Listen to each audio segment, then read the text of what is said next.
Bonjour famille, with Madesi.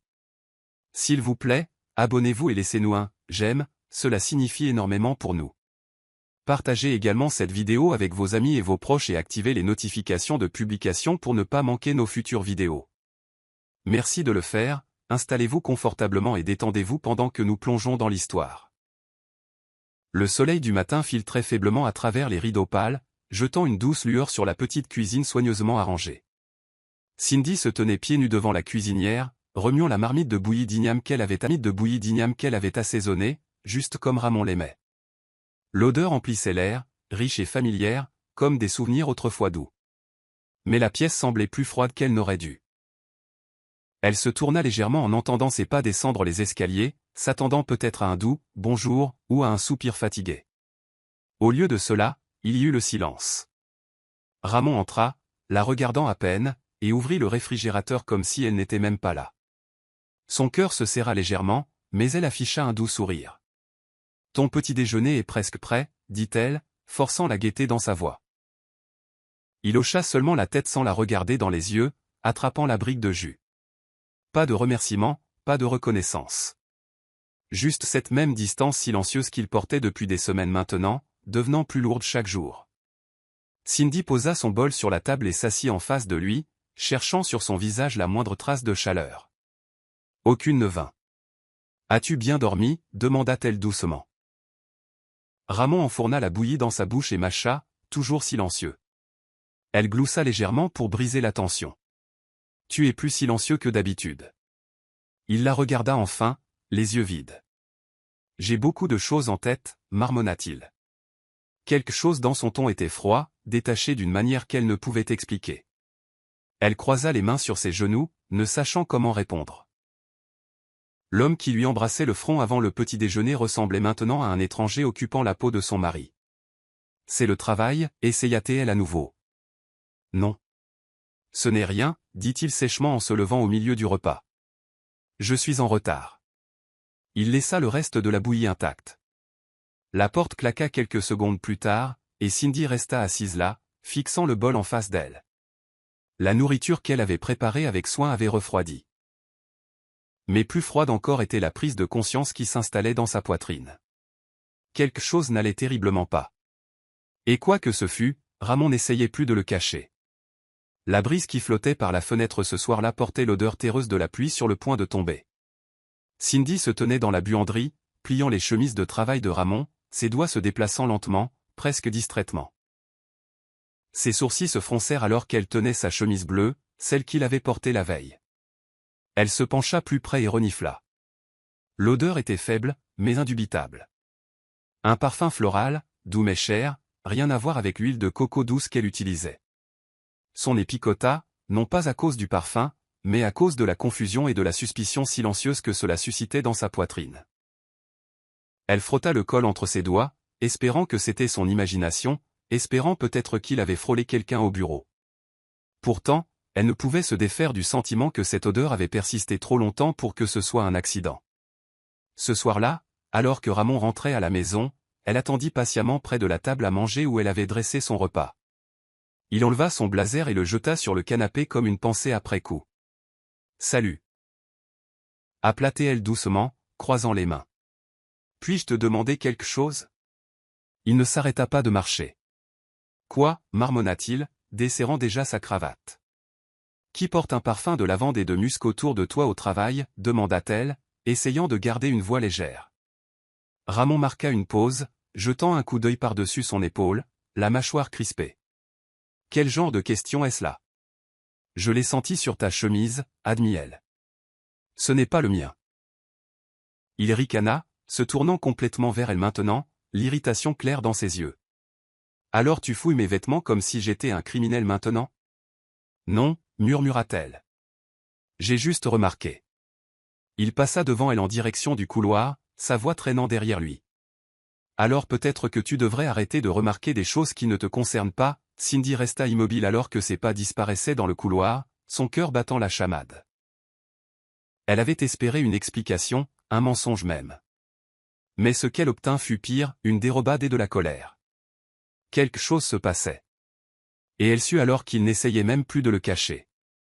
La maison avait commencé à ressembler moins à un foyer et plus à un champ de bataille silencieux où personne n'élevait la voix. Mais chaque silence était une coupure. Ramon rentrait maintenant plus tard que jamais, parfois bien après minuit sans même un appel. Cindy restait éveillée, les draps froids à côté d'elle, faisant semblant de ne pas écouter le tour de clé dans la serrure. Quand il rentrait enfin, il sentait toujours les désodorisants de voiture, un soupçon de whisky, et quelque chose de vaguement féminin. Une nuit, alors qu'elle était assise sur le canapé, faisant semblant de regarder un talk-show, il entra et se dirigea directement vers les escaliers. « Tu rentres encore tard, dit-elle, le ton calme. Il y avait des embouteillages. Répondit-il sèchement. Des embouteillages à 1h du matin, insista T.L. Il ne répondit pas. Au lieu de cela, il sortit son téléphone de sa poche et lui tourna le dos, ses pouces dansant rapidement sur l'écran. « À qui envoies-tu des messages si tard » demanda-t-elle. Il y eut une pause avant qu'il ne réponde, « Kent. » Un mensonge, elle pouvait le sentir. « Laisse-moi voir » dit-elle doucement. Son corps se tendit. « Tu es sérieuse, là » lança-t-il en se tournant vers elle, les yeux rétrécis. « Ramon, je suis ta femme. »« Pourquoi me caches-tu ton téléphone » demanda-t-elle, la voix tremblant juste assez pour trahir son point de rupture. Il ricana et verrouilla l'écran. « Tu n'as rien de mieux à faire que d'agir comme une paranoïaque ? Peut-être que si tu rentrais à la maison comme un mari, je n'aurais pas à m'interroger comme une étrangère, dit-elle en se levant. Ramon la fixa pendant une longue seconde étouffante. Tu m'étouffes, Cindy. Toujours à questionner. Toujours à surveiller. J'ai besoin d'espace. Sur ce, il monta en trombe à l'étage, la laissant debout dans le salon faiblement éclairé, les bras enroulés autour d'elle-même. Elle ne pleura pas. Pas encore. Mais à l'intérieur, quelque chose se fracturait lentement. Quelque chose qui ressemblait autrefois à de la confiance, glissant maintenant entre ses mains comme de l'eau. Le calendrier la narguait en silence. Un petit cœur rouge encerclait la date. Une date qu'elle avait marquée 6 mois plus tôt avec excitation. C'était leur anniversaire de mariage. 7 ans de mariage. Elle avait passé toute la journée à le préparer, choisissant son riz jollof et son poulet grillé préféré, cuisinant le gâteau au chocolat qu'il lui réclamait à l'époque où il ne pouvait même pas se permettre des parts de boulangerie. Elle portait la robe rouge vin dont il disait autrefois qu'elle la faisait ressembler à un rêve. Son maquillage était doux, lumineux, et ses cheveux soigneusement attachés en un chignon haut, comme il aimait. La table à manger était dressée pour deux, avec des bougies brillant doucement au centre. Elle jeta un coup d'œil à l'horloge, 18h45. Elle se dit de ne pas s'inquiéter, il rentrerait bientôt. Les heures passèrent. Chaque seconde s'étirait en un silence douloureux. Les bougies fondirent en flaques. À 21h, la nourriture avait refroidi, et son téléphone restait silencieux, pas d'appel, pas de SMS. Elle essaya de l'appeler une fois. Pas de réponse. Encore une fois, directement sur la messagerie vocale. Son cœur commença à tomber comme une pierre dans l'eau. À 22h37, Cindy était assise par terre dans sa robe rouge, le dos contre le mur, les yeux fixés sur les assiettes intactes. La maison était silencieuse, à l'exception du doux bourdonnement du réfrigérateur et du tic-tac occasionnel de l'horloge murale. Puis un message vibra sur son téléphone. C'était de Marjorie. « As-tu vu les photos de Ramon à l'inauguration du nouveau club ?» Cindy se figea, les doigts tremblants. Elle ouvrit le lien. Et là, il était, Ramon, à l'inauguration d'un club en ville, riant à côté d'une femme en robe argentée, son bras négligemment autour de sa taille. La foule autour d'eux avait l'air sélecte et amusée. Elle sentit l'air lui manquer. 7 ans d'amour et de loyauté, oubliés pour une nuit de faux-semblants et de plaisir. Et le pire ? Il ne se souvenait même pas de ce que signifiait ce jour. Ou peut-être, il s'en fichait tout simplement. C'était un samedi matin pluvieux quand Cindy entendit frapper. Elle ouvrit la porte et trouva Kent, le cousin de Ramon, debout maladroitement avec un sac en plastique de snack et 2 bouteilles de malt. « J'étais dans le coin. J'ai pensé que je devrais prendre de tes nouvelles, marmonna-t-il en entrant. Elle apprécia le geste, même si ses yeux exprimaient un malaise qui en disait plus long que ses mots. Ils s'assirent dans le salon, la télévision murmurant en arrière-plan. Cindy remuait son malt avec une paille, fixant les bulles. « Est-ce qu'il va bien » demanda-t-elle soudainement. Kent la regarda, incertain. Définis-le bien, répondit-il. Elle ne sourit pas. Tu sais ce que je veux dire. Il y eut une longue pause. Écoute, Cindy, j'aime Ramon. On a grandi comme des frères. Mais dernièrement, il a changé. Il hésita, baissant la voix. Il passe du temps avec quelqu'un. Une femme. Elle s'appelle Edith. Le nom la percuta comme une vague contre un nageur en train de se noyer. Elle cligna rapidement des yeux, retenant son souffle. Qui est-elle pour lui, demanda-t-elle, bien qu'au fond d'elle, elle le sut déjà. Kent se tortilla mal à l'aise. Je ne connais pas tous les détails. Il est secret. Mais il parle d'elle différemment. Et il n'essaie même pas de le cacher devant les gars. Cindy se leva, les épaules raides, marchant lentement vers la fenêtre. La pluie avait commencé à tomber plus fort maintenant, comme si le ciel lui-même ne pouvait plus se retenir. « Pourquoi me dis-tu ça » murmura-t-elle. « Parce que tu mérites de savoir, » dit Kent. « Et parce que j'en ai marre de le regarder tout détruire sans conséquence. » Cindy hocha lentement la tête. « Merci, Kent, dit-elle, la voix lourde. Tu n'étais pas obligé de venir, mais tu l'as fait. » Il se leva pour partir, la culpabilité marquant ses traits. J'espère juste qu'il se réveillera avant qu'il ne soit trop tard. Mais Cindy connaissait déjà la vérité. Ramon était pleinement éveillé. Il avait simplement choisi de tourner le dos à tout ce qui comptait autrefois. Le salon était baigné d'une douce lumière tamisée lorsque Ramon entra ce soir-là. Cindy était assise sur le canapé, les mains posées sur un coussin, les yeux déjà fatigués. Elle le regarda ôter son manteau et desserrer sa cravate, évitant son regard. « Ramon, dit-elle doucement, pouvons-nous parler ?» Il soupira bruyamment, jetant un coup d'œil à l'horloge comme si elle l'offensait. « Maintenant ?»« Oui, dit-elle fermement, s'il te plaît. » Il ne s'assit pas, s'appuya simplement contre le mur, les bras croisés. « De quoi veux-tu parler ?» Cindy stabilisa sa respiration. « De nous. J'ai l'impression de vivre avec un étranger. Tu rentres tard. Tu me parles à peine. Tu tressailles quand je te touche. Qu'est-ce qui nous arrive ?» Ses yeux vides se tournèrent vers elle. « On traverse juste une mauvaise passe. Ça arrive. » « Non, dit-elle doucement. Ce n'est pas une passe.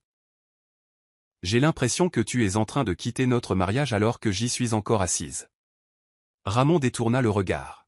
« Tu te fais encore des idées.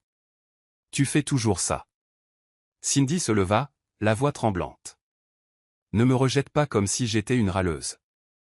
Je suis ta femme, Ramon. J'ai le droit de demander pourquoi tu es si distant, pourquoi tu caches des choses. » Il passa une main dans ses cheveux, clairement frustré. « On peut ne pas faire ça maintenant ? Je suis fatigué. » « Tu es toujours fatigué quand il s'agit de nous, » rétorqua-t-elle. « Mais tu as de l'énergie pour tout le monde. » La mâchoire de Ramon se serra.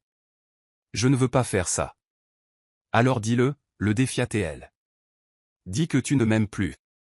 Dis que tu veux partir. » Il ne dit rien. Le silence entre-criait plus fort que n'importe quel mot. Après un long moment, il passa devant elle sans un regard. La porte de la chambre se referma derrière lui, et Cindy se laissa retomber sur le canapé. Elle avait mis tout son cœur dans l'espace entre eux, espérant qu'il la rejoindrait à mi-chemin. Mais une fois de plus, elle était la seule à parler, et cela faisait plus mal que tout ce qu'il avait jamais dit. La soirée à Lagos scintillait de lumière et de circulation alors que Cindy était assise en face de Marjorie dans un modeste restaurant en plein air. Elles avaient prévu ce dîner pour lui remonter le moral. Mais au moment où les yeux de Cindy dérivèrent de l'autre côté de la route, son corps se figea. Là, sortant d'une élégante voiture noire, se trouvait Ramon, et à côté de lui, une femme grande et élégante dans une robe verte en satin. Edith. Elle n'eut pas à deviner. Sa main se crispa sur sa fourchette alors qu'elle regardait Ramon poser délicatement une main sur le bas du dos d'Edith, la guidant dans un restaurant chic juste en face. « Cindy » demanda Marjorie, suivant son regard. « Est-ce que c'est ?» « Oui » dit Cindy, à peine capable de respirer. Sa poitrine se serra de choc, de trahison et de la piqûre amère de la confirmation. Il n'essayait plus de se cacher. Il l'affichait. Marjorie se leva brusquement. Allons-y, faisons une scène. Mais Cindy attrapa son poignet. Non, dit-elle, la voix basse et contrôlée. Qu'est-ce que cela résoudrait? Il a fait son choix. Elle ne s'y a pas en les regardant s'installer à une table près de la fenêtre. Ramon se pencha près d'Edith, riant comme il n'avait pas ri à la maison depuis des mois. Il m'a regardé droit dans les yeux, murmura-t-elle, et en effet, ses yeux avaient croisé les siens à travers la vitre. Pendant une brève seconde, leurs regards se croisèrent. Il n'eut pas l'air choqué. Il ne tressaillit pas. Il se détourna simplement comme si elle n'existait pas. Le cœur de Cindy se brisa à cet instant, non pas parce qu'il était avec quelqu'un d'autre, mais parce qu'il n'avait même pas la décence d'avoir honte. C'était la confirmation d'une vérité qu'elle avait évitée trop longtemps. Ramon l'avait déjà quittée émotionnellement. Il ne restait plus que le départ physique, et elle craignait que ce jour ne soit plus proche qu'elle ne le pensait. Cindy était recroquevillée dans son salon, les bras enroulés autour de ses genoux, les yeux rouges après des heures de larmes silencieuses. La lueur de la télévision vacillait dans la pièce, mais elle ne regardait pas. L'image de Ramon avec Edith hantait chacun de ses clignements d'yeux. Quand on sonna à la porte, elle ne bougea pas au début. Un deuxième carillon la tira de sa torpeur, et elle se traîna pour ouvrir. Marjorie entra avec urgence, serrant un petit sac en papier. « J'ai apporté de la soupe au poivre et une bouteille de vin, » dit-elle doucement, lisant l'expression vide de Cindy. Elle posa les affaires et serra son amie dans ses bras. Cindy ne résista pas. Elle se laissa tomber dans la chaleur de Marjorie, dans la seule personne qui ne s'était pas détournée. Il m'a regardé dans les yeux, s'étrangla Cindy, et c'était comme si je n'étais rien. Marjorie l'aida à s'asseoir sur le canapé et lui tendit une serviette. Tu n'es rien. Ne laisse jamais cet homme te faire sentir comme ça. Cindy laissa échapper un soupir las. Je ne sais même plus avec qui je suis mariée. Tu es mariée à un homme qui ne te mérite pas, répondit sèchement Marjorie. Et honnêtement, si tu continues à courir après la version de lui que tu as épousée il y a 7 ans, tu vas te perdre. La lèvre de Cindy trembla. Mais j'aime cette version. Marjorie lui serra la main. Je sais, mais cette version a disparu. Et tu es toujours là. Tu es toujours debout. Elles restèrent assises en silence pendant un moment, la soupe au poivre intacte, le vin non débouché. Tu crois que je devrais partir? Demanda finalement Cindy. Marjorie ne se pressa pas de répondre. Je crois que tu devrais arrêter d'attendre qu'il t'aime comme tu l'aimes. C'est ça qui te tue. Ce n'était pas le conseil que Cindy attendait, mais c'était la vérité dont elle avait besoin. Une vérité qui s'enroula autour de sa poitrine, non pas pour la réconforter, mais pour la préparer à ce qui allait suivre. La semaine suivante, Ramon rentra plus tôt que d'habitude, une enveloppe à la main. Cindy, prise au dépourvu, leva les yeux du roman qu'elle faisait semblant de lire. « Nous avons été invités au Blackmore Business Awards ce vendredi, » dit-il sèchement, laissant tomber l'enveloppe sur la table basse. Cindy cligna des yeux, confuse. « Nous ? » ?»« Oui, ils s'attendent à ce que nous y assistions en couple. » L'ironie la piqua. Après des semaines de silence, de trahison et de distance, il voulait soudainement qu'elle soit à ses côtés pour les apparences. « Pourquoi moi ?» demanda-t-elle, la voix calme mais froide.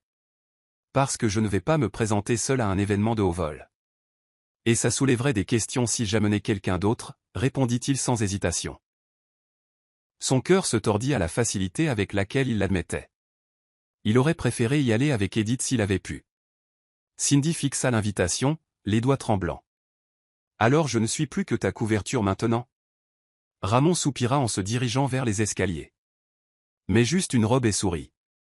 Tu es doué pour ça. » Elle resta assise là longtemps après sa disparition, tiraillée entre la fierté et la survie. Le jeudi, elle avait pris sa décision. Elle irait, non pas pour lui, mais pour se rappeler qu'elle n'était pas invisible. Le soir de l'événement, elle s'habilla avec soin d'une robe rouge profonde qui moulait ses courbes et faisait rayonner son teint. Ses cheveux étaient relevés en un chignon élégant, ses boucles d'oreilles petites et dorées. Alors qu'elle descendait les escaliers, Ramon leva les yeux et, pour la première fois depuis des mois, il marqua une pause. « Tu es. » commença-t-il, mais il s'arrêta. « Prête ?» Cindy hocha la tête, son visage impénétrable. « Allons-y », ils quittèrent la maison ensemble, mais la distance entre eux dans la voiture était plus bruyante que le silence. Quelque chose lui disait que cette nuit marquerait un tournant, bien qu'elle n'eût aucune idée de son ampleur. Le Blackmore Hall scintillait de richesse et de statues, lustres en or, smoking, robes de créateurs et photographes voltigeant dans la salle comme des papillons de nuit attirés par la lumière. Ramon se déplaçait avec assurance dans la foule, serrant des mains de partenaire, souriant pour les caméras. Cindy restait à ses côtés, silencieuse et posée, incarnant parfaitement l'épouse qu'il avait. Et besoin qu'elle prétende. Mais alors elle la vit, Edith, dans une élégante robe bleu marine, sirotant nonchalamment du champagne près du bar. Ramon la vit aussi. Cindy surprit la lueur dans ses yeux, la façon dont sa posture changea, puis sans crier gare, il attira Cindy à l'écart. « Tu m'embarrasses » siffla-t-il à voix basse. « Quoi » demanda-t-elle, stupéfaite, restant là comme une statue. « Les gens regardent. »« Parce que je n'ai plus ma place ici, n'est-ce pas ?» répondit-elle, les larmes lui piquant les yeux. Avant qu'elle ne puisse reculer, il éleva légèrement la voix, attirant l'attention de quelques invités à proximité. « Tu sais quoi, Cindy ? Tu joues toujours la victime.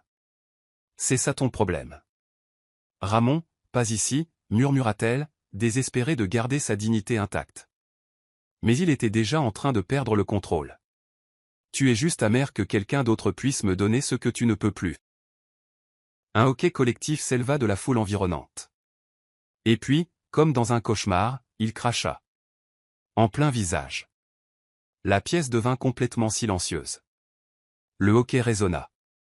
Quelqu'un laissa tomber un verre.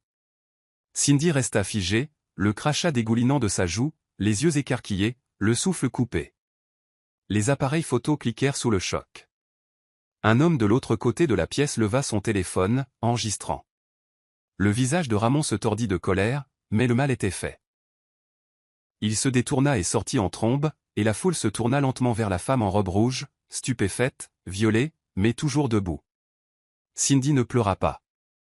Elle se dirigea vers la sortie à pas lents et délibérés, chaque pas lourd d'humiliation. Ce qu'elle ne savait pas, c'est que le pire moment de sa vie venait d'être diffusé au monde entier, et que le monde était sur le point de réagir. La salle de bal reprit lentement son rythme après le départ de Cindy, mais l'ambiance sous-jacente avait changé. L'air était plus lourd. Chaque conversation chuchotée était empreinte d'incrédulité. Dans le coin le plus à gauche de la pièce, un jeune homme nommé Dimeji, vidéaste indépendant, baissa son téléphone, les doigts tremblants. Il n'avait pas eu l'intention d'enregistrer l'incident au début, mais quelque chose dans la tension avait attiré son attention, et lorsque l'inimaginable se produisit, l'instinct prit le dessus. Il regarda à nouveau le clip, la posture calme de Cindy, la fureur de Ramon, et le moment horrifiant où le crachat rencontra la peau. « Il a vraiment fait ça » se murmura-t-il. Sa petite amie, Lola, se tenait à côté de lui, la main sur la bouche. « Poste-le, dit-elle, la voix tremblante. Le monde a besoin de voir ça. Cette femme, elle n'a même pas réagi. Elle est juste partie avec dignité. » Dimeji hésita.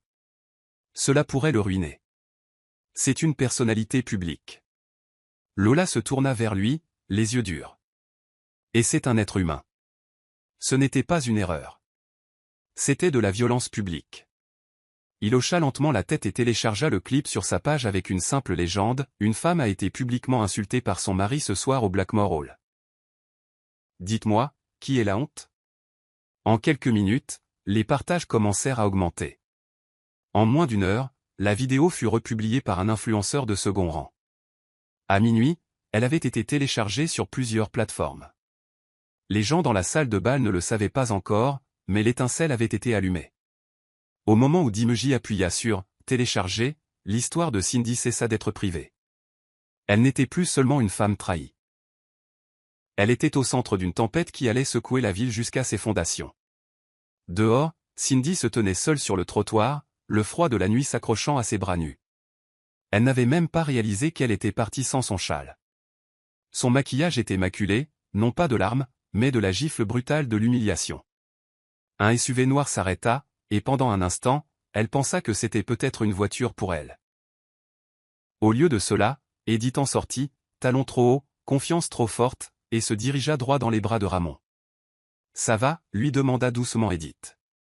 Il jeta un coup d'œil en arrière vers le bâtiment. Elle a fait une scène. Tu as fait ce que tu avais à faire, répondit Edith, époussetant une poussière invisible de son épaule. Cindy regardait depuis l'ombre. Il ne l'avait même pas remarqué là.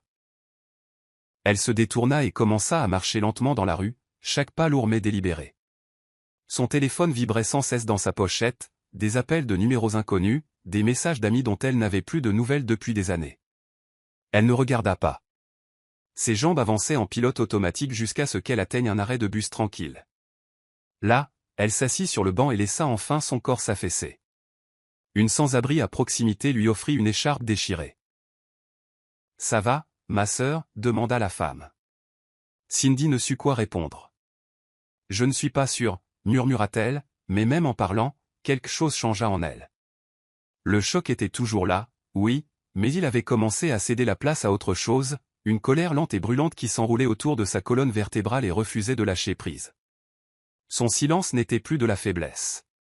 C'était de la préservation. Elle s'était éloignée des décombres avec rien d'autre que sa dignité. Mais demain. Internet était en feu. La vidéo avait été vue plus de 5 millions de fois. Elle était en tendance sur toutes les plateformes de médias sociaux avec des hashtags comme hashtag la femme en rouge, hashtag dites son nom Cindy, et hashtag Ramon le cracheur. Des influenceurs, des féministes, des célébrités et même des présentateurs de journaux l'ont republié, certains avec des légendes allant de « c'est de la violence » à « elle est sortie comme une reine ». Le visage de Cindy, stupéfait mais fort, les lèvres serrées, le menton relevé, était figé dans des milliers de captures d'écran. Des mèmes ont émergé, oui, mais aussi de la solidarité. Les gens étaient enragés, non seulement par ce que Ramon avait fait, mais par la façon dont Cindy l'avait calmement enduré. Son silence était devenu un symbole qui criait plus fort que ça elle n'aurait jamais pu le faire. Bien que la plupart des spectateurs ne connaissent pas toute l'histoire, ils n'en avaient pas besoin. L'acte en disait long, et il avait enflammé quelque chose de plus grand que quiconque ne pouvait le contenir. Dans son appartement, Cindy ouvrit enfin son téléphone. Les notifications étaient infinies, messages d'inconnus, notes vocales de sa famille, appels manqués de journalistes, emails d'émissions de télévision.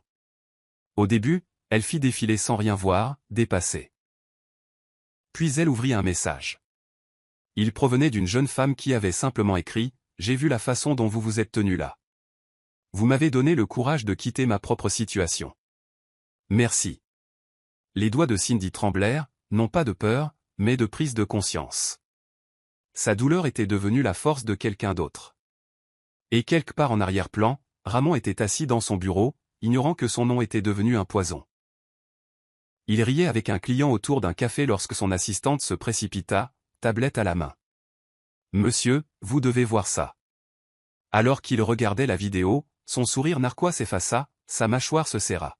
« Qui a posté ça » demanda-t-il. Mais le mal était déjà fait. Internet avait parlé, et il n'y aurait aucun moyen de contrôler ce qui allait suivre. La tempête s'intensifia d'heure en heure. Ce qui avait commencé comme des murmures en ligne explosa en une indignation généralisée en milieu de matinée. Les plateformes de médias sociaux furent inondées de condamnations, et le visage de Ramon apparut sur plusieurs titres, avec des légendes comme « Un cadre supérieur humilie publiquement sa femme dans une vidéo virale » et « PDG ou agresseur ?» Internet exige des comptes.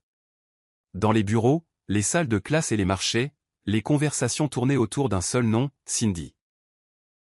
Son sang-froid devint le symbole de la dignité bafouée. Les blogueurs de mode louèrent sa robe rouge, la qualifiant d'« armure », tandis que les pages de défense des droits la déclarèrent « le nouveau visage de la force silencieuse ». Des célébrités republièrent la vidéo avec des messages de soutien. Une actrice populaire de Nollywood tweeta « Voilà à quoi ressemble la douleur, mais aussi à quoi ressemble le pouvoir. Cindy, nous te voyons. » Cindy, cependant, avait à peine quitté sa chambre. Les rideaux restaient tirés, et elle était assise par terre à côté de son lit, téléphone à la main, regardant un monde dont elle n'avait pas demandé à faire partie réagir avec fureur et empathie. Marjorie était passée plus tôt et avait insisté pour rester. « Tu as déclenché un incendie, Cindy » dit-elle en l'enlaçant. « Le bon incendie. » Cindy expira. « Je ne voulais pas. Je ne savais même pas que quelqu'un enregistrait. » Marjorie sourit doucement. « C'est ce qui le rend réel. Tu ne jouais pas la comédie. Tu survivais. son téléphone vibra à nouveau, une invitation à prendre la parole lors d'une table ronde féminine, un appel d'un grand média d'information, un message d'une organisation internationale de défense des droits de l'homme demandant à amplifier son histoire. C'était surréaliste. Elle n'était plus seulement une épouse trahie. Elle était devenue une voix qui résonnait dans des endroits qu'elle n'aurait jamais imaginé atteindre. Le monde de Ramon commença à s'effondrer avec précision. D'abord vint la fureur publique, des inconnus taguant son entreprise, exigeant des mesures. Puis sa boîte de réception fut inondée d'annulations.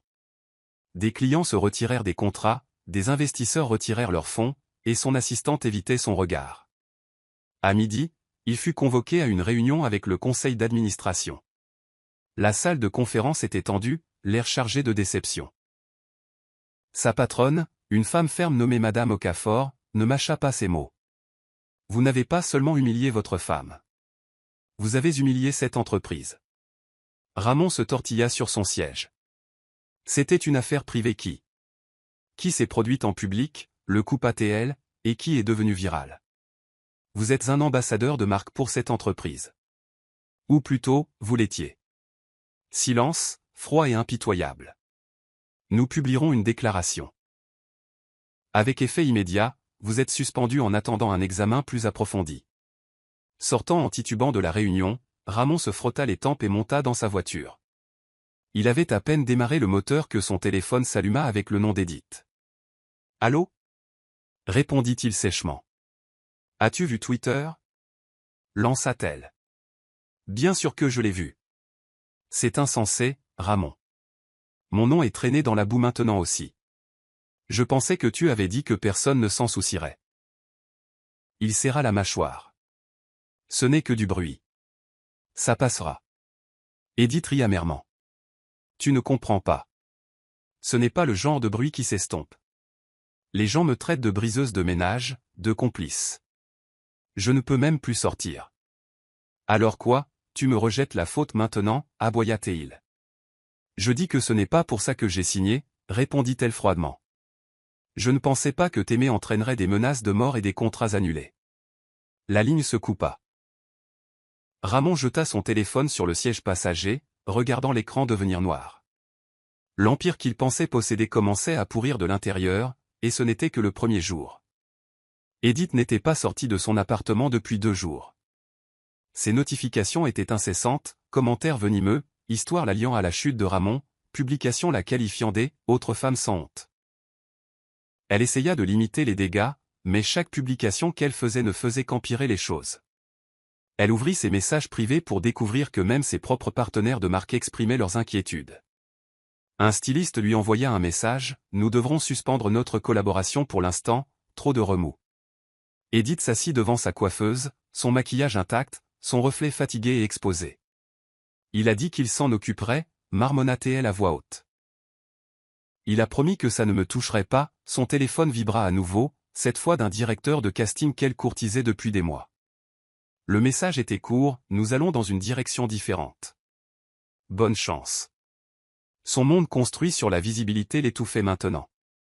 Ce soir-là, elle appela Ramon. Il répondit à la 3e sonnerie, sa voix bourrue. « Quoi ? Il faut qu'on parle, dit-elle. « De quoi ? De ça, de tout ça. Je suis en train de payer pour tes erreurs, et je ne peux pas me permettre de perdre tout ce pour quoi j'ai travaillé. » Ramon parut impatient. « Alors, que veux-tu que je fasse ? » « Je me retire, dit-elle fermement. « De quoi ? De nous, répondit-elle, retenant ses émotions. Tu dois nettoyer tes propres dégâts. Je n'ai pas demandé ces retombées. Ramon resta silencieux un moment. Tu es sérieuse ? Très sérieuse, dit-elle. Ce n'est pas de l'amour, Ramon. C'est un désastre. Avant qu'il ne puisse argumenter, elle raccrocha, et pour la première fois, elle se sentit à la fois impuissante et libre. Son nom était peut-être terni, mais au moins maintenant, elle n'était plus liée à un homme sombrant sous le poids de ses propres choix. Elle se versa un verre de vin et regarda par la fenêtre. Dehors, le monde continuait de tourner. À l'intérieur, elle apprenait à lâcher prise. Cindy ferma hermétiquement les rideaux et jeta son téléphone dans le tiroir de sa table de chevet, le laissant vibrer sans réponse. Le flot de messages, de notes vocales et de demandes d'interview était devenu écrasant. Elle n'était pas prête pour l'attention du monde. Pas encore. L'appartement, autrefois lieu de routine et de silence, ressemblait maintenant à une forteresse. Elle restait en t-shirt trop grand et mangeait à peine. Son appétit perdu quelque part entre l'épuisement et l'incrédulité. Marjorie avait proposé de rester à nouveau, mais Cindy refusa cette fois. Elle avait besoin de solitude. Non pas pour pleurer Ramon, mais pour assimiler qui elle était maintenant. Une femme réduite à une vidéo virale, mais célébrée pour avoir survécu. La contradiction la troublait. Ce que les gens voyaient, c'était de la force. Ce qu'elle ressentait, c'était de la fatigue. Un coup à la porte la surprit. Elle attendit un moment, incertaine. Puis une voix appela, douce, familière. « Cindy, c'est Kent. » Elle hésita, puis ouvrit la porte. Kent se tenait là, tenant un petit sac de plats à emporter et une bouteille d'eau. « J'ai pensé que tu n'avais pas mangé, » dit-il. Elle s'écarta silencieusement, le laissant entrer. « Tu as fait la une des journaux, » dit-il doucement, s'asseyant en face d'elle. « Je sais, » marmonna-t-elle en se blottissant sur le canapé. « Je ne l'ai pas demandé. » Kent hocha la tête. Parfois, les moments les plus bruyants de la vie ne sont pas ceux que nous planifions. Il lui tendit le sac, et elle le prit sans un mot. « Tu veux que ça s'arrête » demanda-t-il. « L'attention » Elle haussa les épaules. « Je ne sais pas ce que je veux, mais je sais que je ne veux pas de pitié. » Kent la regarda sérieusement. « Personne n'a pitié de toi. Les gens te regardent parce que tu as traversé le feu et que tu n'as pas brûlé. Tu ne le ressens peut-être pas encore, mais tu n'es pas brisé. » Elle cligna des yeux, les mots touchant une corde sensible. Peut-être n'était-elle pas brisée. Peut-être était-elle juste cachée, attendant que la force remonte. La semaine suivante, la boîte de réception de Cindy ressemblait à celle d'une célébrité. Grandes émissions de télévision, couvertures de magazines, contrats publicitaires, tous la suppliant d'apparaître ou de collaborer. Une marque de mode haut de gamme proposa de recentrer sa prochaine campagne autour de sa désormais emblématique robe rouge. Elle était assise avec Marjorie à sa table à manger, parcourant les offres sur un ordinateur portable emprunté. « Tu pourrais gagner beaucoup d'argent avec ça », dit Marjorie en désignant une offre particulièrement généreuse. Cindy regarda fixement. « C'est étrange, comme si je profitais de la douleur. »« Non », rétorqua Marjorie. « Tu reprends le pouvoir. Tu n'as pas demandé les projecteurs, mais maintenant que tu les as, tu choisis quoi en faire. » Cindy ferma l'ordinateur portable. « Je ne suis tout simplement pas prête à parler. »« Pas encore. Tout le monde veut une citation. Une phrase choque, mais j'entends encore mon propre silence. » Plus tard dans la soirée, elle reçut un message direct d'une adolescente nommée Tolu. « On s'est moqué de moi quand j'ai pleuré à l'école, mais ensuite je t'ai vu. Tu n'as pas pleuré. Tu t'es tenue droite, et maintenant je sais que je peux survivre aussi. » Cindy le lut 3 fois. Quelque chose changea dans sa poitrine, non pas parce qu'elle se sentait validée, mais parce que quelqu'un, quelque part, avait vu sa douleur et y avait trouvé du courage. Il ne s'agissait pas de célébrité. Il s'agissait d'un pacte. Cette nuit-là, elle se tint devant le miroir de sa salle de bain et se regarda pour la première fois depuis des jours. Le visage qui la fixait n'était pas brisé. Il n'était pas pitoyable. Il était marqué par les intempéries, mais entier. Elle toucha sa joue, non pas là où le crachat avait atterri, mais à côté. « Je suis toujours là », murmura-t-elle, et pour la première fois depuis des semaines, son reflet ne tressaillit pas. Ramon était assis dans le bureau stérile et grisâtre, en face de l'équipe juridique et des ressources humaines, ses jambes tremblant sous le bureau. Des papiers étaient étalés devant lui. Lettres officielles, derniers avertissements, clause de résiliation. Son superviseur, M. Adedaji, ne masquait pas son mépris. « Vous avez été prévenu, dit-il froidement. Nous vous avons donné 48 heures pour sauver la perception publique. Vous avez échoué. Le conseil d'administration est unanime. » Les mains de Ramon tremblaient alors qu'il ramassait la lettre de licenciement. « C'est absurde.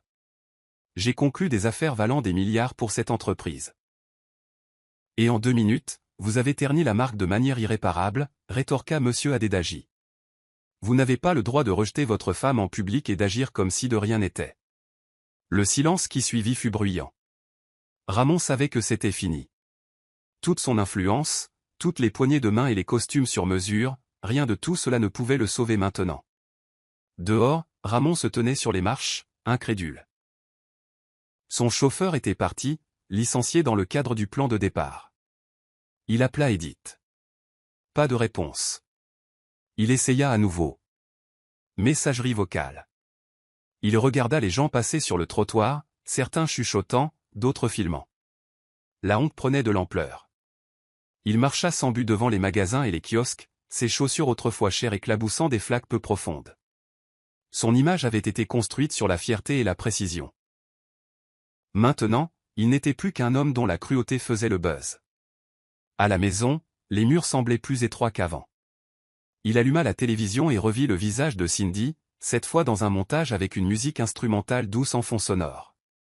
La légende disait, la grâce d'une femme, la force silencieuse de Cindy en dit long. Ramon s'effondra sur son canapé, les mains dans les cheveux. Ce n'était plus seulement le travail, c'était le respect, le pouvoir, la perception, tout cela avait disparu. La pluie tambourinait doucement contre les vitres alors que Indy était blotti sous une sirotant un thé chaud.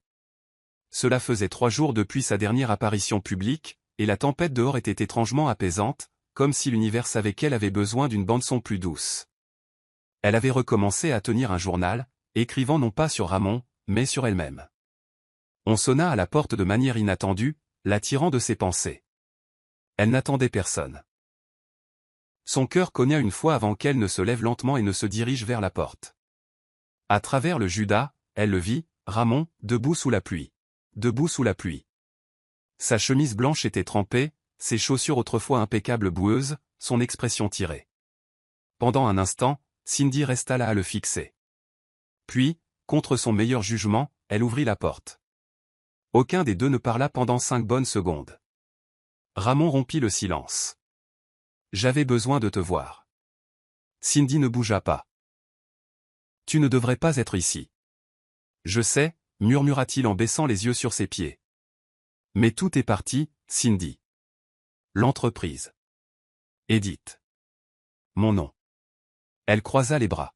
« Alors tu es venu ici aussi. »« Quoi ? Pour me dire que tu souffres ?» Il croisa son regard avec des yeux fatigués. « Je suis venu te dire pardon.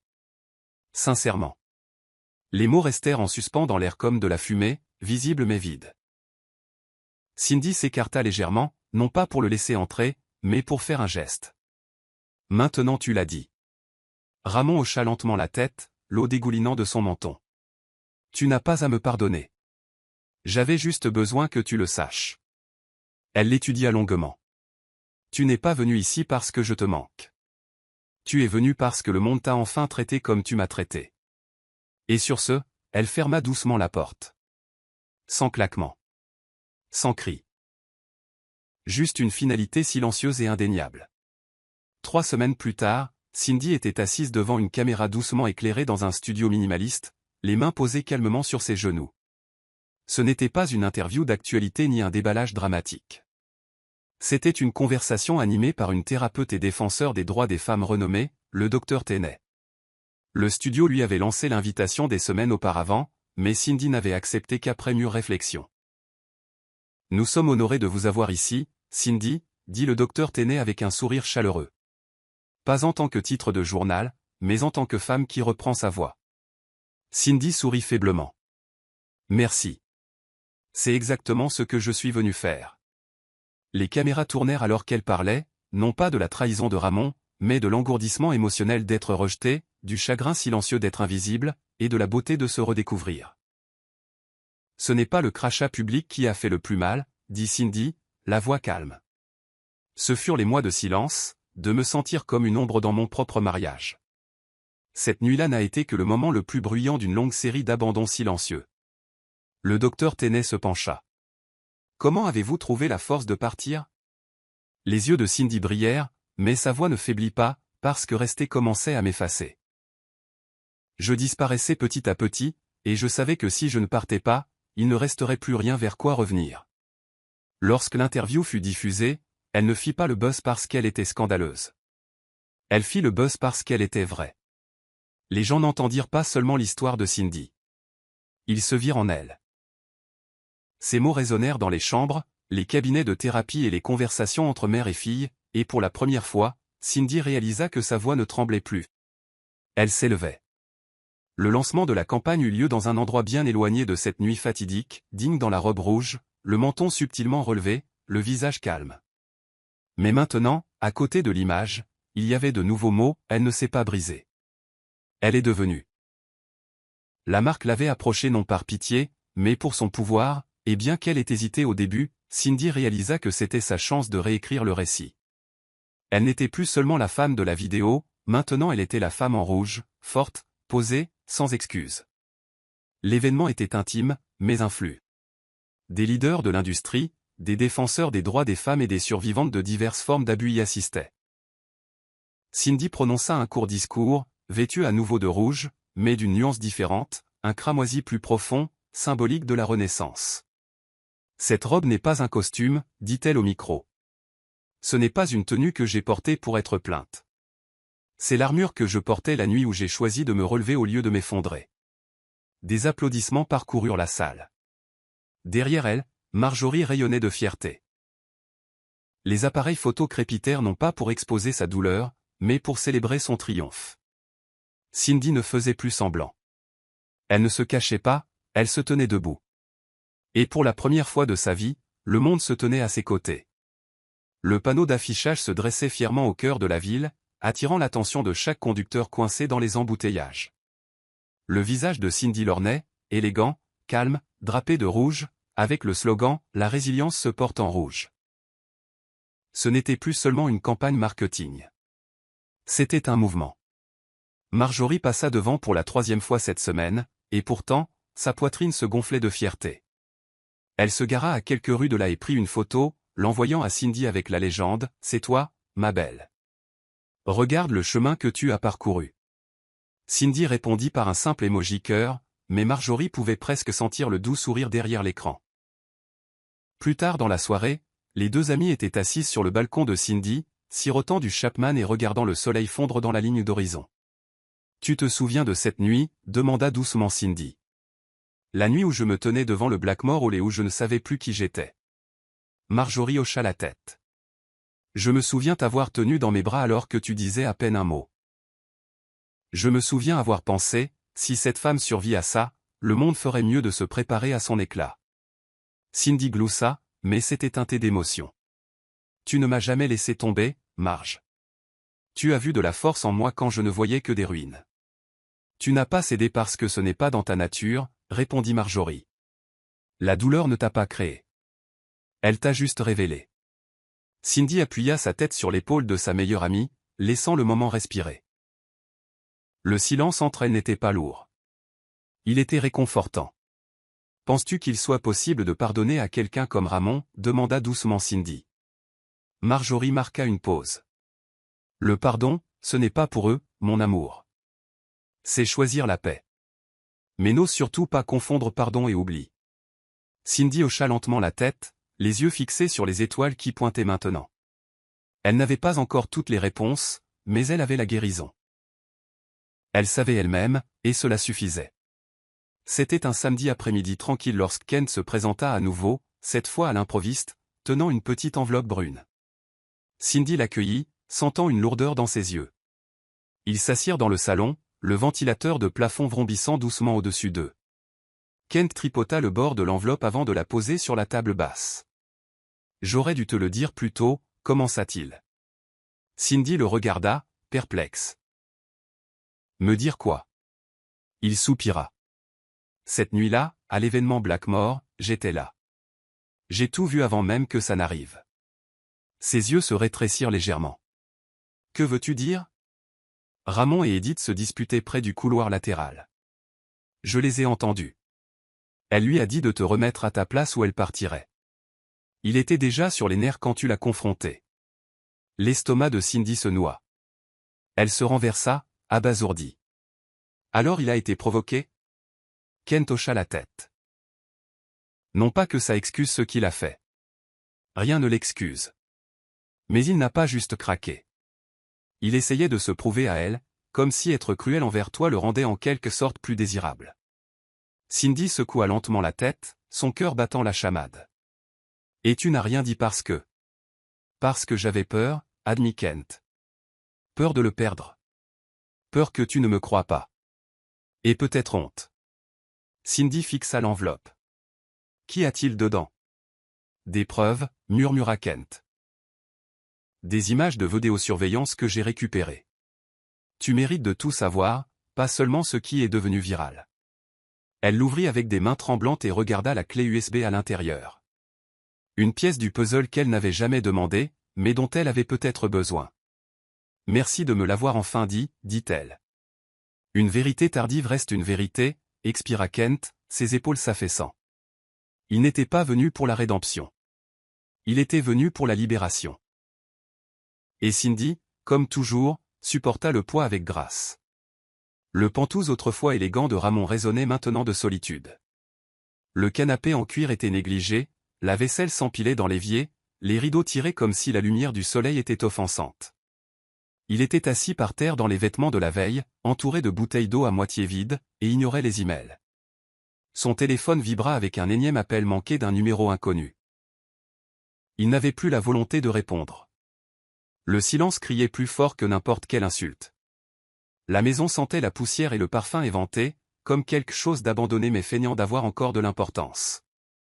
Il n'avait pas allumé les informations depuis le jour de son licenciement. Mais aujourd'hui, la curiosité l'emporta. Il cliqua sur la télécommande. Le visage de Cindy emplit l'écran, cette fois dans un montage avec un fond musical instrumental doux. La légende disait: la grâce d'une femme, la force silencieuse de Cindy en dit long. Ramon déglutit difficilement. La voilà, la femme qu'il avait rejetée, diminuée, dégradée, se tenant maintenant plus droite que jamais. Il coupa le son et regarda, non pas l'image, mais le souvenir, d'elle cuisinant pour lui, de ses bras autour de son cou après sa première grosse affaire, de son silence dans le noir quand il rentrait tard. Et puis d'elle, immobile, tandis que le crachat dégoulinait de sa joue. Que ai-je fait, murmura-t-il en enfouissant son visage dans ses mains. Il ne s'agissait plus seulement du travail, ni de la célébrité. C'était la prise de conscience qu'il avait jeté quelque chose de sacré.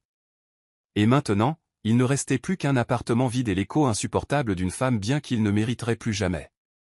Edith était assise dans une chambre d'hôtel sombre, loin de la gosse, les rideaux tirés et l'écran de son ordinateur portable illuminant le vide autour d'elle. Depuis qu'elle s'était éloignée de Ramon, sa vie n'était pas revenue à la normale.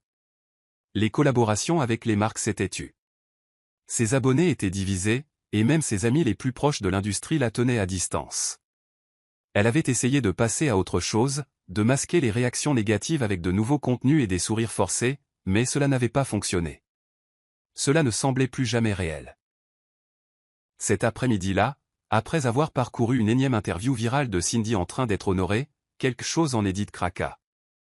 Elle prit son téléphone, ouvrit sa conversation avec Ramon, toujours non lue depuis leur dernière dispute, et commença à taper.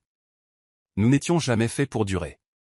Je pensais que ce que nous avions était de la passion, mais ce n'était que de la destruction enveloppée d'attraction. Tu l'as brisé, et je t'ai laissé faire. Mais ce que je n'avais pas réalisé, c'est t'aimer me coûterait ma paix, ma plateforme et mon intégrité. S'il te plaît, ne me contacte plus. C'est un adieu. Elle fixa le message pendant une longue minute avant d'appuyer sur envoyer. Pas d'accusé de réception. Pas de bulle de frappe. Rien. Elle laissa tomber le téléphone à côté d'elle et expira pour la première fois depuis des jours. Elle s'était accrochée à l'idée de gagner, une vie qu'elle pensait avoir meilleur goût parce qu'elle avait pris ce qui appartenait à quelqu'un d'autre. Mais tout ce que cela lui avait apporté, c'était de l'amertume.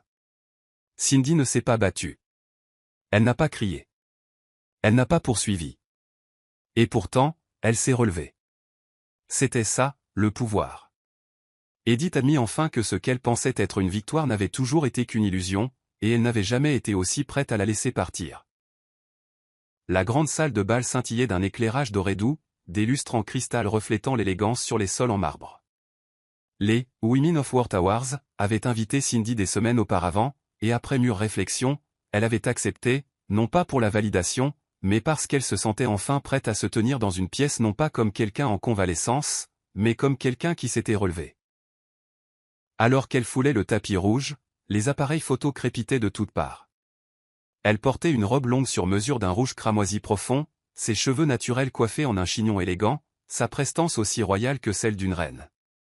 Marjorie marchait à ses côtés, radieuse en noir, son bras lié à celui de Cindy.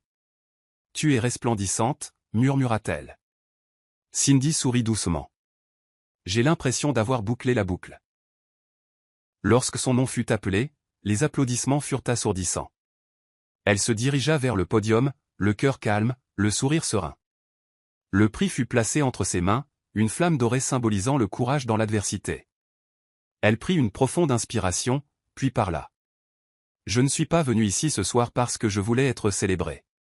Je suis venu parce que je voulais dire quelque chose que je ne pouvais pas dire quand j'étais silencieuse. Je ne suis pas ce qui m'est arrivé. Je suis ce que j'ai choisi de devenir après. » La foule se leva, certains pleuraient, d'autres applaudissaient comme le tonnerre. Dans le coin le plus éloigné de la pièce, une femme dans la foule essuya ses yeux et murmura à son amie, « C'est la femme de la vidéo », et pourtant, cela ne la définissait plus. Cindy avait pris le moment le plus humiliant de sa vie et l'avait transformé en une histoire de dignité et de défi. Ce n'était pas de la vengeance, c'était de la restauration, et c'était à couper le souffle. Ramon était assis par terre dans son appartement maintenant presque vide, entouré de cartons de déménagement qu'il n'avait pas fait. L'électricité avait été coupée plus tôt dans la journée pour cause de factures impayées, et le silence qui suivit fut insupportable. Il regarda la cérémonie de remise des prix sur une diffusion en direct muette, le sourire de Cindy figé à l'écran alors qu'elle levait son trophée. Ses yeux brûlaient, non pas de colère, mais d'une douleur si profonde qu'il se sentait vide. Il appuya encore et encore sur « play », écoutant son discours jusqu'à ce que les mots se gravent dans sa conscience. « Je ne suis pas ce qui m'est arrivé. » Marmonna-t-il à voix haute, comme si prononcer sa force pouvait lui en donner une partie, mais ce ne fut pas le cas. Cela ne fit que lui rappeler à quel point il était tombé bas. Il se leva brusquement et donna un coup de pied dans un carton, son contenu se répandant sur le sol, vieille photographie, mots d'amour, carte d'anniversaire d'une vie qui semblait autrefois invincible. Il attrapa un cadre avec une photo d'eux datant d'il y a 5 ans, Cindy lui embrassant la joue, tous deux riant sous le soleil. Le verre se brisa alors qu'il le serrait trop fort. Des larmes coulèrent sur ses joues, chaudes et amères. « J'avais tout », murmura-t-il. « J'avais tout. » Il n'y avait plus personne à blâmer. Ni Edith, ni le conseil d'administration, ni même les caméras. Juste lui. L'homme qui avait choisi l'arrogance plutôt que l'humilité, la fierté plutôt que l'amour, et qui n'avait maintenant rien à montrer d'autre qu'un nom couvert de honte. Pour la première fois, Ramon ne regretta pas seulement ce qu'il avait fait. Il pleura ce qu'il avait détruit, et aucune excuse ne pouvait réparer la femme qui avait appris à se relever sans lui. Ramon était assis à la petite table de cuisine d'un appartement mal éclairé qu'il pouvait à peine se permettre, la seule lumière provenant d'une ampoule vacillante au-dessus de sa tête. Le luxe avait disparu, remplacé par des murs nus, des planchers qui craquaient et le bourdonnement silencieux des conséquences. Une feuille de papier vierge reposait devant lui, à côté d'un stylo usé. Il hésita, puis commença à écrire. « Chère Cindy », les mots coulaient lentement, maladroitement. « Je ne demanderai pas ton pardon.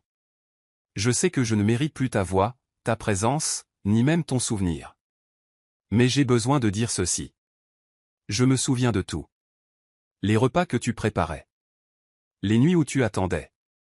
La manière silencieuse dont tu m'aimais quand je ne te donnais rien. Je t'ai craché au visage, oui, mais la vérité, c'est que j'ai craché sur des années de loyauté, de gentillesse et de grâce. Et maintenant, je porte ce poids quotidiennement. » Il marqua une pause, les yeux humides, l'encre tachée par sa main tremblante. « Je pensais que le pouvoir résidait dans la domination, dans le fait d'avoir la prochaine femme, la prochaine affaire. Mais te voir t'élever, voir le monde reconnaître la force que j'ai essayé d'écraser, cela m'a brisé. Non pas parce que j'envie ton succès, mais parce que je comprends enfin la profondeur de ce que j'ai jeté. Tu n'as jamais été faible. Tu étais juste patiente. J'ai ruiné la chose même qui me soutenait. » Il plia soigneusement la lettre, la plaça dans une enveloppe et écrivit son nom sur le devant, Cindy. Puis il la fixa pendant des heures. La lumière du soleil matinal se glissa à travers les stores, jetant une faible lueur sur la table. Il se leva, se dirigea vers la porte avec la lettre à la main, mais s'arrêta. Et puis, lentement, il se retourna, la déposa dans un tiroir et le referma. Il ne l'enverrait pas. Non pas parce qu'il ne le pensait pas, mais parce qu'il savait enfin. Elle avait tourné la page, et il n'avait plus le droit d'interrompre sa paix. La plage s'étendait à l'infini sous les teintes dorées d'un soleil levant, les vagues léchant doucement le rivage. Cindy marchait pieds nus sur le sable, sa longue robe de soie flottant dans la brise, ses cheveux attachés en arrière dans un foulard doux. L'air sentait le sel, la paix et la clôture d'un chapitre. Dans une main, elle tenait ses sandales. Dans l'autre, un carnet rempli de pensées qu'elle consignait depuis des mois. Derrière elle, quelques amis proches s'étaient rassemblés près d'un pique-nique matinal, Marjorie riant doucement, Kent versant du jus, le son d'un nouveau chapitre qui se déroulait. Mais Cindy s'était éloignée pour une raison. Elle voulait sentir le sable, respirer profondément, marquer ce moment.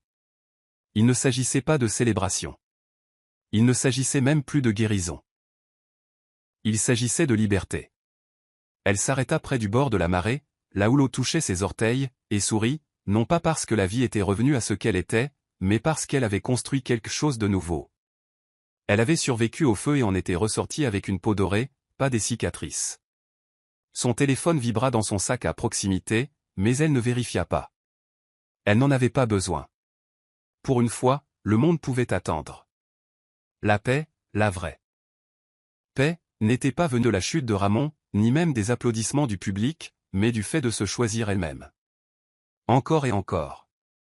Elle ferma les yeux et murmura à la mer, « Merci de ne pas m'avoir laissé me briser. » Derrière elle, Marjorie appela, « Viens, Cindy, le petit déjeuner est prêt. » Elle se retourna, son visage rayonnant au soleil. Alors qu'elle rejoignait les personnes qui l'avaient soutenue, le vent emporta les derniers vestiges de la douleur. Elle n'était plus la femme de la vidéo. Elle était une femme renaissante, et ce n'était que naissante, et ce n'était que le début. Voici le verset biblique, Ésaïe 61 verset 3, pour accorder aux affligés de Sion, pour leur donner un diadème au lieu de la cendre, une huile de joie au lieu du deuil, un vêtement de louange au lieu d'un esprit abattu, afin qu'on les appelle des térébintes de la justice, une plantation de l'Éternel, pour servir à sa gloire. Ce verset illustre magnifiquement le parcours de Cindy, de l'humiliation et du chagrin à la force, à l'honneur et à la beauté intérieure. Sa restauration n'est pas venue de la vengeance, mais du choix de la dignité et de s'être permis de s'élever par la grâce. Morale de l'histoire, ne confondez jamais le silence avec la faiblesse. La force tranquille d'une femme qui choisit la dignité plutôt que le drame peut secouer le monde plus fort que n'importe quel cri. Le vrai pouvoir ne réside pas dans les représailles, mais dans l'estime de soi, la résilience et le courage de s'éloigner de ceux qui ne vous valorisent plus. Même lorsque les autres essaient de vous rabaisser, Dieu a une façon de réécrire votre histoire et de vous élever au-delà de ce qu'ils auraient jamais imaginé. Que la grâce soit votre vengeance et la paix votre récompense. C'est la fin de l'histoire. Qu'avez-vous appris de cette histoire? Laissez vos réflexions dans la section des commentaires.